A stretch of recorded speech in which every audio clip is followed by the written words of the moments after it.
So hello ಮಕ್ಕಳೇ, ಇವತ್ತಿನ question, if A M ಅಂದರೆ arithmetic mean and G M ಅಂದರೆ geometric mean of the roots of a quadratic equation are 5 and 4 respectively, then quadratic equation is.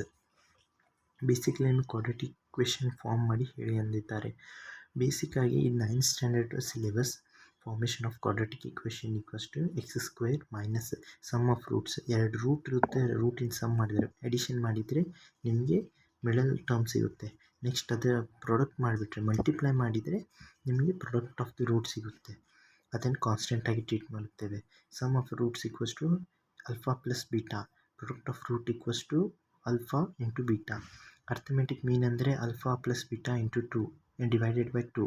Geometric mean ಅಂದರೆ root over alpha into beta. ಅಂದರೆ ಪ್ರಾಡಕ್ಟ್ಗೆ root ಮಾಡಿಬಿಟ್ರೆ geometric mean, plus ಮಾಡಿ divide by 2 ಮಾಡಿದರೆ arithmetic mean.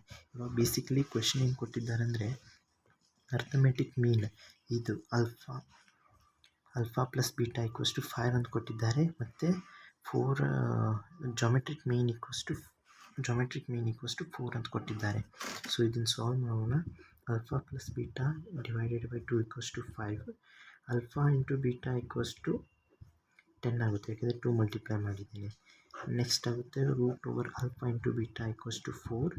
ಇದನ್ನು square ಮಾಡಿಬಿಟ್ರೆ alpha into beta equals to 16 ಆಗುತ್ತೆ. ಇದೇ ಬೇಸಿಕಲಿ ನಿಮ್ಮದು ಕ್ವಾಡ್ರೆಟಿಕ್ ಇಕ್ವೇಷನ್.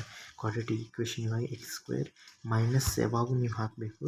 ಈ ಸಮ್ ಆಫ್ ದಿ ರೂಟ್ಸ್ ಅಂದರೆ alpha into beta, alpha plus beta ಸಿಕ್ಕಿರೋದು ನಮಗೆ 10. ಎಕ್ಸ್ ಹಾಕಿ ಬರೆಯೋದು. ಎಕ್ಸ್ ಏಕೆಂದರೆ ಫಾರ್ಮೇಷನ್ ಆಫ್ ಇದು ರೂಲ್ ಇದೆ, ಆಯಿತಾ.